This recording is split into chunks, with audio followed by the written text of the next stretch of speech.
Assalamualaikum. Hari ini aku nak bawa family aku untuk pergi tengok sebuah showroom kondominium yang akan siap pada hujung tahun 2026. Aku tertarik dengan kondominium ni sebab dia bersebelahan dengan Angkor. Dia ada dua tau. Yang aku pilih ni adalah Beach View. Tapi ada lagi satu kondominium Sea View yang lagi murah sikit daripada kondominium yang aku pilih ni, Beach View. So, dekat mana, dengan siapa, aku nak korang teman aku untuk pergi showroom kondominium yang aku nak tengok ni. Jom. Inilah dia kondominium yang aku cakap tadi. Sekarang ni aku nak pergi showroom dia. Ini dia showroom dia. So, kita boleh tengoklah keadaan dalam rumah tu nanti. So, ini kondominium dia. Sekarang bersama dengan aku ni, Alvin, salesman untuk kondominium ni lah. So far, okay. Apa yang aku tengok, apa yang Alvin explain, aku puas hati. Masuk.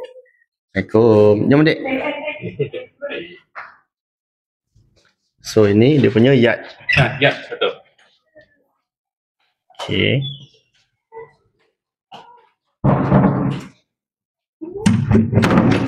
Korang boleh nampak terus dapur. Ni akan dapat lah ni. Yes, betul. So, kita boleh nanti bawa di promotion. Meja makan. Ruang tamu. Bilik yang pertama korang akan nampak. Peti sejuk pun ada lah. Peti sejuk pun dia bagi. Tapi Okay. kita kasih satu pintu je lah. Ni bilik pertama lah. So katil ni boleh letak untuk queen.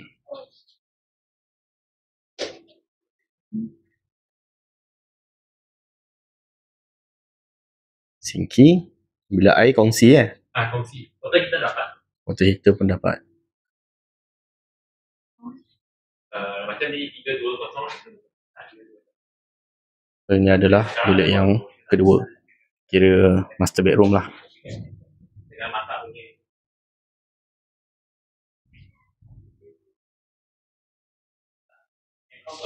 Aircon pun dapat free.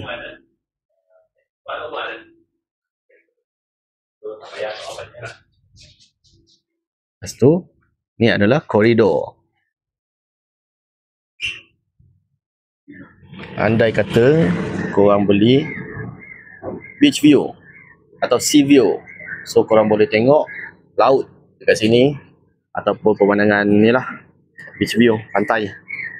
Kalau korang beli facilities view, korang akan dapat tengok facilities view. Facilities view ni maksudnya kolam renang lah. Kolam renang korang akan nampak. Okay. Yang so macam ni, okay. Cantik. Sofa cantik. Kalau korang beli dengan harga 320,000, itu adalah full loan ataupun tak kisahlah. Itu harga dia lah, 320,000. Kalau full loan, korang boleh dapat partial furnish, iaitu korang boleh dapat aircon 3 biji, korang boleh dapat peti ais. Peti ais ni satu pintu lah. Satu pintu. Kitchen cabinet, the whole. Atas bawah, kitchen cabinet. Tempat masak. Dia punya hood dia tu. Tempat masak. And then digital smart lock korang akan dapat. Toilet punya water heater. Yes, toilet punya water heater pun ada. Ni mesin ni dapat tak? Dapat. Semua ni pun akan dapat juga. So Cermin tak ada. cermin tak ada lah. Cermin tak ada. So korang kena tambah sikit lagi. Contoh macam langsir, sofa, meja makan, ataupun tilam, katil. Itu je lah korang kena tambah.